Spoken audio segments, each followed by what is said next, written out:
नमस्कार, बहुत स्वागत है आप सभी का आपका राज्य में और मैं हूं आपके साथ शिवांगी जैन। यूपी के कानपुर से खबर मिल रही है, जहां कानपुर के घाटमपुर क्षेत्र के भीतर गांव इलाके के बेहटा गोजर गांव में स्थित प्राचीन जगन्नाथ जी मंदिर है, जो गुप्तकालीन से स्थापित है, जिसे मानसूनी मंदिर भी कहा जाता है।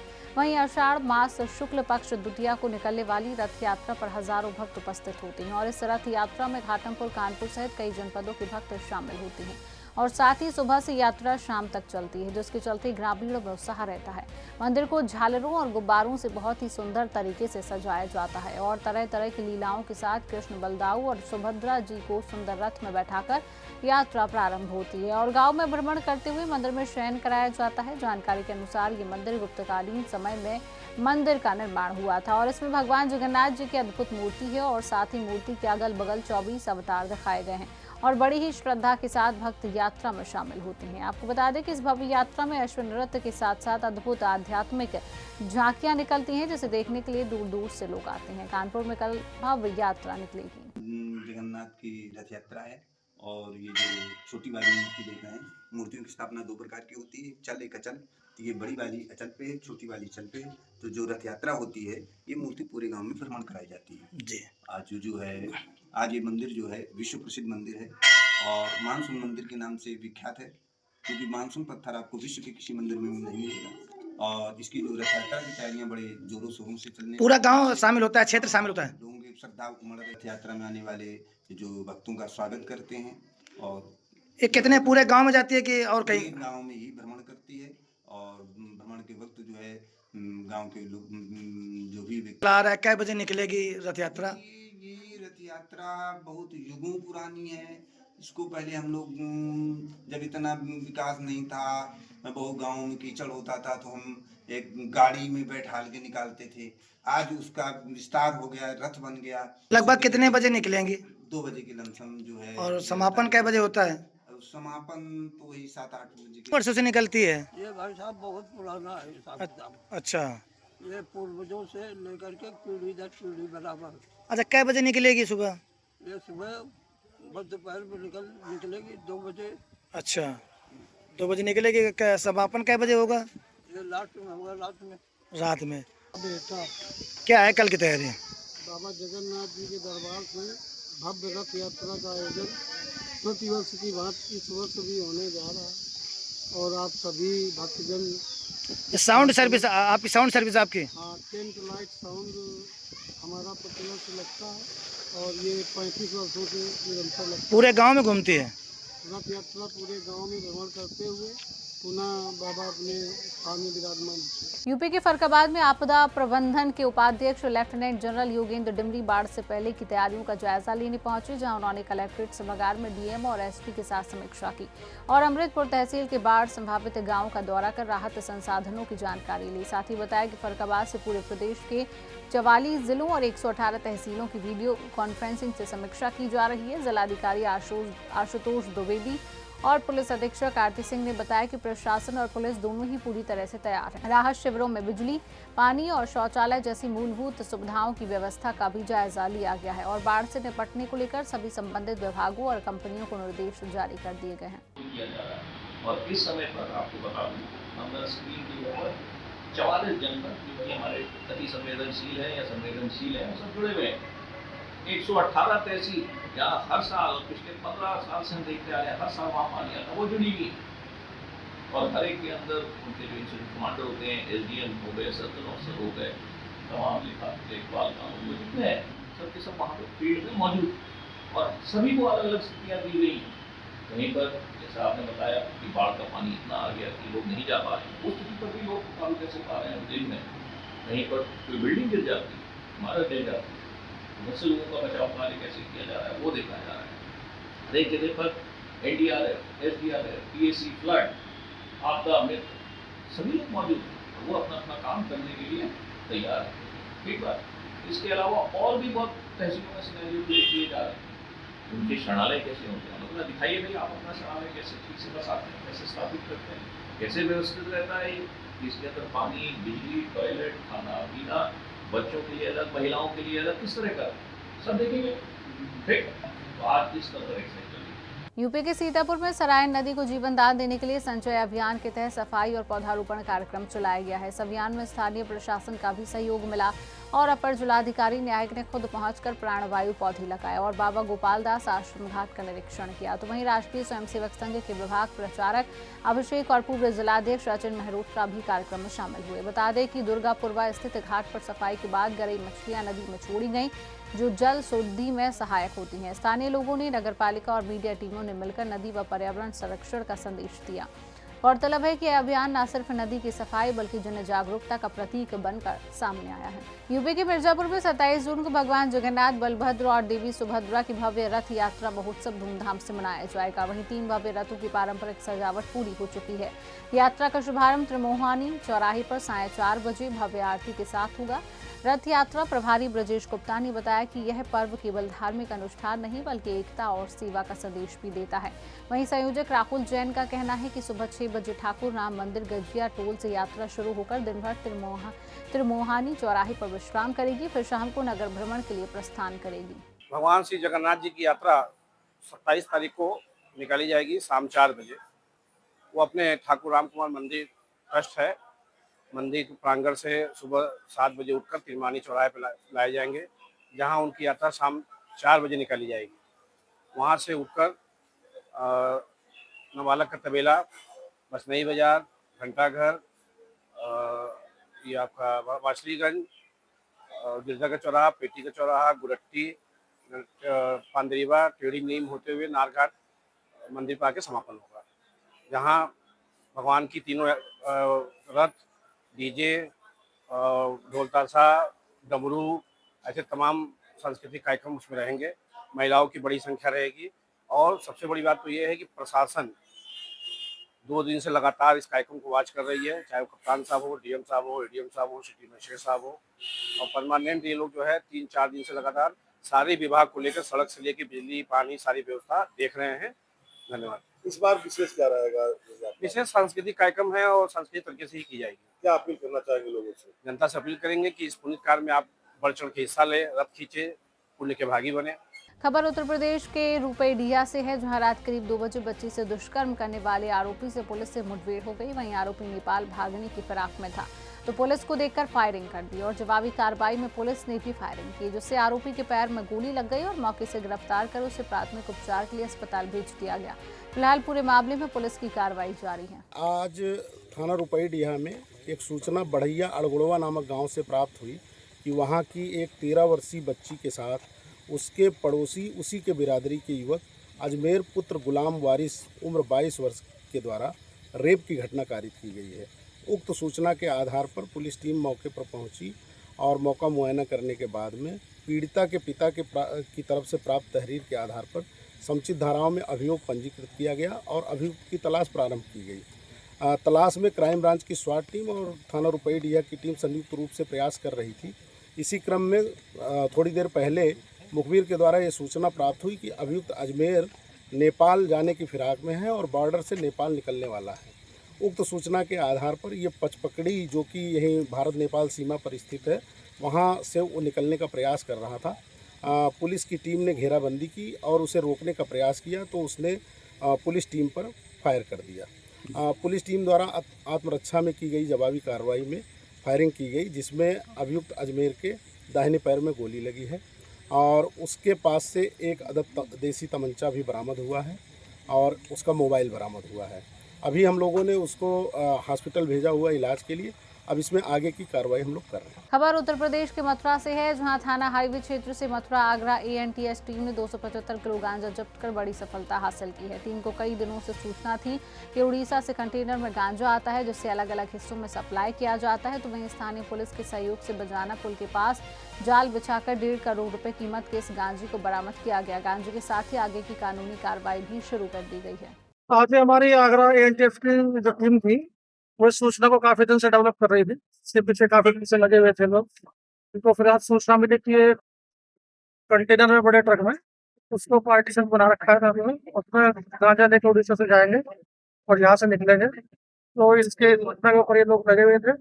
उन्होंने इनको जानकारी हुई इसको, इन्होंने इसको घेर के ट्रक को रोका है और उसमें लगभग 275 किलो के आसपास उसमें गांजा बरामद हुआ है जो उड़ीसा से लेकर आए थे, जिसकी मेरे ख्याल से अंतर्राष्ट्रीय मार्केट में 1.5 करोड़ के लगभग कीमत होगी।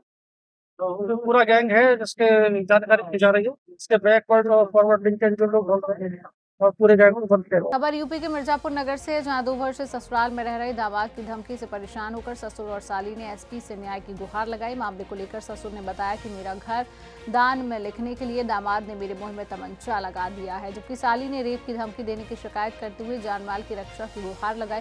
गौरतलब है कि कटरा कोतवाली क्षेत्र के गणेशगंज मोहल्ला निवासी शंकर लाल गुप्ता अपनी छोटी बिटिया के साथ बुधवार को एसपी कार्यालय पहुंचे। वहीं अपने दामाद शहर कोतवाली क्षेत्र के गिरधर का चौराहा निवासी महेंद्र गुप्ता और राणा गुप्ता के खिलाफ शिकायती पत्र सौंपकर मामले में कार्रवाई की मांग की है। हमारा लाइट चलने का व्यवसाय है, छोटा मोटा कारोबारी है, लेकिन ये महेंद्र गुप्ता जी तो हमारे दामाद लगते हैं, लेकिन ये 2 साल से हमको बहुत काफ़ी हमारे घर में उनके टाटर, उनके माता पिता और भाई बहन सब उनको घर से बेदखल कर दिए हैं। इसलिए वो हमारे यहाँ रह रहे हैं और हमारे बेटे को, हमारी औरत को और हमारी बड़ी बिटिया को सबको अपने फेवर में ले लिए। जो मैं कहूँगा वही होगा और कुछ नहीं होगा। हमको भी करें, जाओ साले तुम निकलो, मजदूरी करो, अपना खर्चा चलाओ, खाना पीना मेरा रोजी रोजगार सब बंद। गोली मारने की धमकी, जब देखो तब जान से मार देंगे, गोली मार देंगे। ये घर का क्या मामला है? घर का घर कर दान, उसको दान पत्र लिखो। क्यों दान पत्र लिखे? हम जी रहे हैं तो दान पत्र क्यों लिखे? तुम कौन हो हमारे घर के मालिक हो? मेरा जीजा है महेंद्र गुप्ता, वो हमारे घर में 2 साल से रह रहा है। हमको और मेरे पापा को जान से मारने की धमकी दे रहा है और कल बोल रहा था कि आप मकान जो है हम लोगों का वो दान करने के लिए बोल रहा है कि अगर आप दान नहीं करेंगे तो हम आपको जान से मार देंगे। और बताइए, हमको मेरे पिताजी को घर से बाहर निकाल रहा है और ये भी वो 2 दिन से इनका खाना पीना बंद कर दिया है। बोल रहा है 6 महीने से हम तुम लोग का खर्चा उठा रहे हैं, और जो कि 2 महीने से हम खुद का खर्चा उठा रहे हैं। और रेप की भी धमकी दिया है कि तुम्हारा रेप कर देंगे, जान से मरवा देंगे। तो बताइए हम लोग क्या करें इसमें? आपके जीजा है ऐसे जी। वो आपके घर पे आया हुआ है? जी, 2 साल से रह रहा है। अच्छा, तो अपने घर नहीं जाना चाहते? नहीं, वो बेदखल हो चुका है वहाँ से। कहाँ से? अपने घर से। कहाँ है उनका? गिरधर चौराहा। तो आपको क्यों धमकी दे रहे हैं? आपके पापा से विवाद है, आपको क्यों धमकी दे रहे हैं? वो घर से निकालने के लिए। मेरे पापा मेरे साथ रहते हैं, तो वो घर से निकालने के लिए हम लोगों को कह रहा है कि तुम भी निकलो, तुम भी निकलो। यूपी के आजमगढ़ साइबर थाना पुलिस ने एक बड़ी ठगी का पर्दाफाश करते हुए 2 शातिर ठगों को गुजरात के भावनगर से गिरफ्तार कर लिया है। बता दें कि दोनों शातिर ठगों ने खुद को सीबीआई और एंटी करप्शन का अधिकारी बताकर एक रिटायर्ड पुलिस इंस्पेक्टर से 35 लाख रुपए की ठगी कर ली।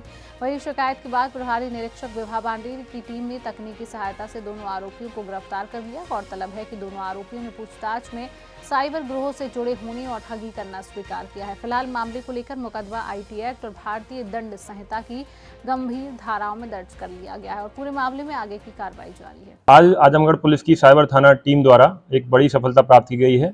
डिजिटल अरेस्ट के केस में 35 लाख रुपए का फ्रॉड करने वाले 2 साइबर अपराधियों को हमारी टीम द्वारा गिरफ्तार किया गया है।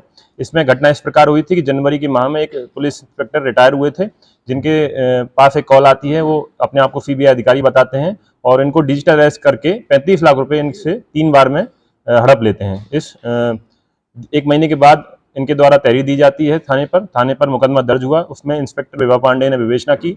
विवेचना के दौरान कई सारे बैंक अकाउंटों को, सिम कार्ड्स को ट्रैक किया गया, जिसके आधार पर 2 अभियुक्तों को भावनगर गुजरात से गिरफ्तार किया गया है, जिनके नाम है सबरैया कौशिक, जो कि भावनगर गुजरात के रहने वाले हैं, और भागीरथ सिंह, ये भी भावनगर गुजरात के रहने वाले हैं।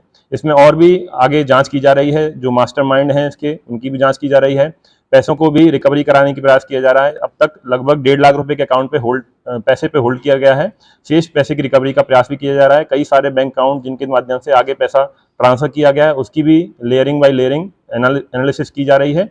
आगे जांच के आधार पर जो भी तथ्य आएंगे उनके आधार पर कार्रवाई कराएंगे। इसके मास्टरमाइंड को भी जल्दी गिरफ्तार कराएंगे। यूपी के हरदोई मेडिकल कॉलेज से रात्रि के दौरान नवजात बच्चे की चोरी से हड़कंप मच गया है। मामले को लेकर स्वास्थ्य विभाग इसे दबाने की कोशिश करता नजर आ रहा है, तो वहीं अब मेडिकल कॉलेज की सुरक्षा व्यवस्था पर भी सवाल उठते नजर आ रहे हैं। आज दिनांक 26 जून 2025 को थाना कोतवाली शहर पर एक चाइल्ड की मिसिंग की सूचना प्राप्त हुई।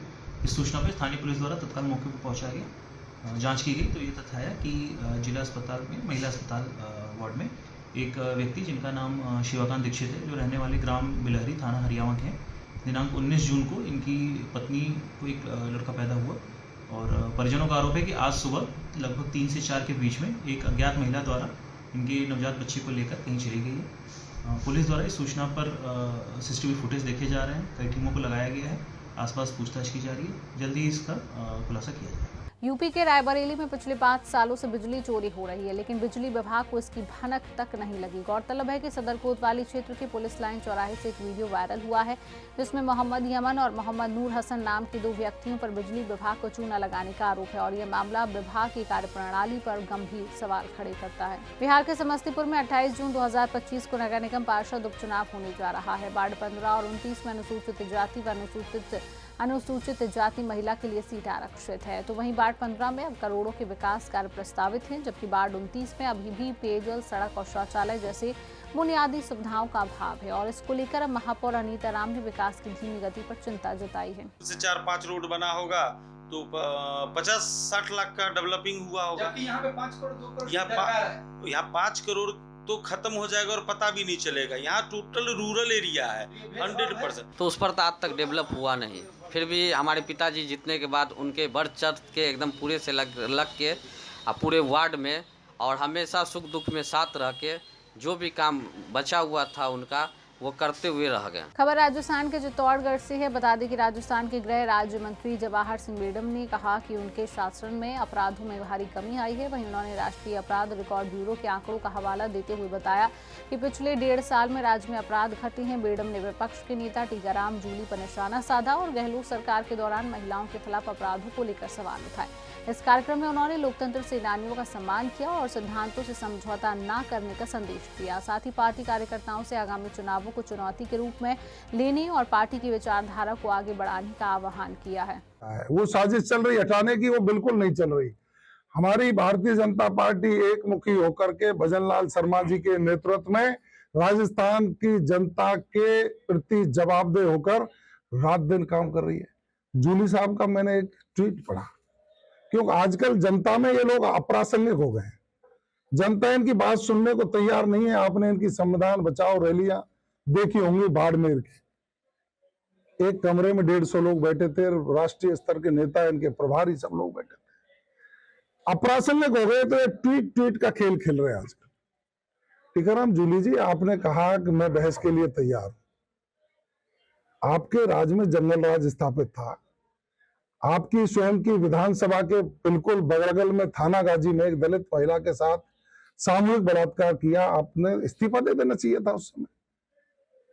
आप सरकार में उस समय मौज मस्ती करते रहे और आपके राज्य में, आपके जिले में दलित महिला के साथ सामूहिक बलात्कार हुआ। एक बच्ची के गुप्तांगों पर चोट पहुंचाई गई। कानून व्यवस्था पूरी तरह से चौपट थी। आपके और हमारे आंकड़े देख लीजिए, 2023 के आपके आंकड़े, 2024 के हमारे आंकड़े। भारी कमी आई है अपराधों में। ये मैं नहीं कह रहा, एनसीआरबी की रिपोर्ट कहती है, आंकड़े कहते हैं। राजस्थान में विकास की दर आपके समय की दर से कई गुना आगे बढ़ी है। राजस्थान विकास कर रहा है। राइजिंग राजस्थान पहले ही वर्ष में होता है। 35 लाख करोड़ के एमओयू होते हैं, 3 लाख करोड़ से ज्यादा के धरातल पर आ गए। आपके राज्य में क्या हुआ जी? आपके राज्य में आपने 12 लाख करोड़ के एमओयू किए और आए कितने? 10% में 30,000 करोड़ के, वो भी पूरे नहीं हुए। आपकी योजना दम तोड़ गई। माननीय मुख्यमंत्री जी ने राजस्थान के विकास के लिए किसान को 6,000 के स्थान पर 9,000 देने की बात की। वृद्धावस्था विधवा पेंशन में बढ़ोतरी करने का काम किया है। फ्री गेहूं भारत सरकार दे रही है, उसकी अवधि बढ़ाने का काम किया है। जो फ्री इलाज होता था उसको आयुष्मान भारत योजना में लागू किया और उसको 25 लाख की सीमा बढ़ाने का काम किया। इतना ही नहीं किया, सिर्फ राजस्थान में नहीं, देश में कहीं भी इलाज कराएंगे तो उनको भुगतान करेंगे। और अब बात करेंगे उत्तर प्रदेश के रायबरेली से एक बड़ी खबर सामने आ रही है। उत्तर प्रदेश के रायबरेली जिले से खबर सामने आ रही है। रायबरेली जिले से एक गंभीर मामला सामने आया है। आपको बता दें कि सरकारी जमीन पर नियमों की धज्जियां उड़ाते हुए अवैध इमाम बाड़ा निर्माण किया जा रहा है और यह निर्माण कार्य रायबरेली के उमरामऊ गांव में हो रहा है और आरोप है कि यह कार्य मुख्यमंत्री योगी आदित्यनाथ के स्पष्ट निर्देशों के बावजूद जारी है। तस्वीरें रायबरेली के उमरामऊ गांव की है, जहां सड़क किनारे स्थित सरकारी जमीन पर इमाम बाड़े का अवैध निर्माण जारी है। सूत्रों के अनुसार इस निर्माण कार्य में डॉक्टर सिद्दीकी, मोहम्मद फारूक, मोहम्मद हाफिज और मोहम्मद शब्बीर शामिल है। मुख्यमंत्री योगी आदित्यनाथ ने साफ निर्देश दिए हैं कि जिलाधिकारी की अनुमति के बिना किसी भी धार्मिक स्थल, चाहे मस्जिद हो या इमाम बाड़ा, का निर्माण नहीं किया जा सकता। लेकिन इस मामले में प्रशासनिक अनुमति के कोई प्रमाण सामने नहीं आए हैं, जिससे नियमों की सीधी अनदेखी सामने आती है। तो वहीं अब देखना होगा कि जिला प्रशासन इस अवैध निर्माण पर क्या कार्रवाई करता है और क्या मुख्यमंत्री के निर्देशों का पालन होगा या नियमों को यूं ही ताक पर रखा जाएगा। हमारे यहाँ लालगंज कोतवाली में आयहार गांव है, बालेश्वर मंदिर धाम जहां पर है, वहां पर कुछ मुस्लिम संप्रदाय के द्वारा सरकारी ज़मीन पर इमामबाड़े का निर्माण कराया जा रहा है, जिसका हम लोग निरंतर विरोध कर रहे हैं। तहसील में भी शिकायत किया, कोतवाली में भी शिकायत किया, लेकिन अभी तक कार्रवाई शून्य है। इसलिए आज हम सभी लोगों को 1 सैकड़ा से अधिक लोग आज जिलाधिकारी महोदय के यहाँ आए हैं, वहाँ हमने ज्ञापन दिया है। अगर ये अवैध निर्माण नहीं गिराया गया तो हम लोग 1 सप्ताह के बाद भूख हड़ताल पर बैठेंगे। स्थानीय प्रशासन कोई कार्यवाही नहीं कर रहा है क्या? प्रशासन जो है त्यौहार को लेकर के वो ढीलापाही छोड़े हुए है। उसका ये मतलब समझ में आ रहा है कि मुहर्रम 7 तारीख को है, उसके पहले कुछ न किया जाए, त्यौहार निपट जाए उसके बाद। लेकिन अगर वहाँ पर त्यौहार उसी जो निर्माणाधीन है भवन उसमें हो जाएगा तो उनके लिए एक सबूत हो जाएगा कि ये पुराना निर्माण है। इसलिए हम लोग निरंतर प्रशासन के संपर्क में है और प्रशासन से कह रहे हैं उस जो अवैध निर्माण है उसको ढहाया जाए। जिलाधिकारी से भी आप लोग मिले, क्या आश्वासन? जिलाधिकारी ने 2 दिन का अभी एसडीएम से उन्होंने बात की है। उन्होंने कहा उन लोगों से बात कर लीजिए, 2 दिन में उनसे कह दीजिए अवैध निर्माण हटा लें, अन्यथा कार्यवाही कराई जाएगी। अय्यार गांव में एक जो है फर्जी रोड पे इमामबाड़े का निर्माण किया जा रहा है, जो कि सरासर नाजायज़ है। कभी कोई निर्माण वहाँ पे नहीं था पक्का, जो कि अब किया जा रहा है। इसके संबंध में हम लोगों ने जो है डलमऊ एसडीएम साहब से भी मुलाकात की थी, लेकिन उनके द्वारा 3-4 दिनों में कोई कार्यवाही नहीं की गई। ढुलमुल रवैया रहा उनका और पुलिस प्रशासन को भी जानकारी दी गई थी। उसमें 2 लोगों को पुलिस प्रशासन ने चालान भी किया था, लेकिन अभी भी वो रात दिन उसमें कुछ ना कुछ धीरे धीरे कर रहे हैं। क्या चाहते हैं आप? इसके संबंध में हम लोग डीएम साहब से मिले हैं और ये चाहते हैं कि वो जो है ध्वस्त कर दिया जाए, जिससे आगे किसी प्रकार कोई निर्माण वो ना कर सकें। आज उन्होंने खंभे खड़े किए हैं, कल उसमें छत डालेंगे, आगे उसमें और निर्माण बढ़ाएंगे। निर्माण कर रहे हैं ये मुस्लिम समुदाय के लोग हैं। किसी का नाम? मुस्लिम समुदाय में 2 लोगों का चालान हुआ, उसमें फारूक जी हैं एक और एक शब्बीर अहमद हैं, और डॉक्टर सिद्दीकी जी भी उसमें जो है इन्वॉल्व हैं। बाकी उनका पूरा समुदाय है। स्थानीय प्रशासन कोई कार्यवाही नहीं कर रहा है क्या? स्थानीय प्रशासन ने बस उसी दिन जो है कार्यवाही की थी, 2 लोगों को उठाया था, उसके बाद कोई उनके द्वारा कोई कार्यवाही नहीं की। यहाँ कहाँ आए हैं? यहाँ डीएम ऑफिस हम लोग आए हुए हैं। निर्माण कार्य चल रहा है क्या अभी? निर्माण कार्य अभी रुका हुआ है, लेकिन रात में वो लोग कुछ ना कुछ किया करते हैं उसमें। अभी आप क्या चाहते हैं? हम लोग चाहते हैं कि वो खंभे खड़े किए हैं 15-15 फुट के, वो ध्वस्त कर दिए जाएं। उत्तर प्रदेश के बरेली से एक बेहद निंदनीय और तनावपूर्ण मामला सामने आया है, जहां बाबा साहब डॉक्टर भीमराव अंबेडकर की मूर्ति को तोड़े जाने से इलाके में आक्रोश फैल गया है। और पहली घटना नवाबगंज थाना क्षेत्र के गंगापुर गांव की है, जहां दबंगों ने बाबा साहब की प्रतिमा को निशाना बनाया। वहीं दूसरी घटना शहर कोतवाली क्षेत्र स्थित अंबेडकर पार्क की है, जहां असामाजिक तत्वों ने हथौड़े से प्रतिमा को तोड़ डाला। घटना की जानकारी मिलते ही दलित समाज के लोगों में भारी रोष फैल गया है और देखते ही देखते मामला हिंसक हो गया। गांव में लाठीचार्ज और पत्थरबाजी शुरू हो गई, जिससे हालात तनावपूर्ण हो गए।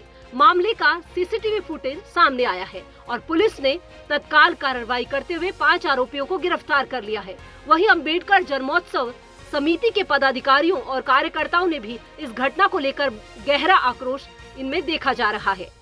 वहीं सीओ नवाबगंज ने मामले को गंभीरता से देखते हुए स्थिति को नियंत्रण में रखने के लिए सुरक्षा बल तैनात कर दिए हैं और पुलिस अन्य आरोपियों की तलाश में लगातार अब दबिश दे रही है। दिनांक 26 जून 2025 की रात्रि लगभग 2:30 बजे ग्राम गंगापुर से सूचना प्राप्त हुई कि कुछ व्यक्तियों द्वारा डॉक्टर भीमराव अंबेडकर की मूर्ति को क्षतिग्रस्त करने का प्रयास किया जा रहा है। सूचना प्राप्त होते ही थाना पुलिस द्वारा तत्काल गांव में पहुंचा गया तथा सीसीटीवी फुटेज और अन्य पूछताछ के आधार पर 5 अभियुक्तों को हिरासत में लिया गया है। प्रकरण के संबंध में तहरीर प्राप्त कर सुसंगत धाराओं में अभियोग पंजीकृत कर अग्रिम वैधानिक कार्रवाई की जाएगी। गांव में शांति व्यवस्था हेतु पुलिस बल नियुक्त किया गया है। तो फिलहाल के लिए इस खास बुलेटिन में इतना ही। देश और प्रदेश की तमाम खबरों को जानने के लिए आप देखते रहिए सुदर्शन न्यूज। नमस्कार।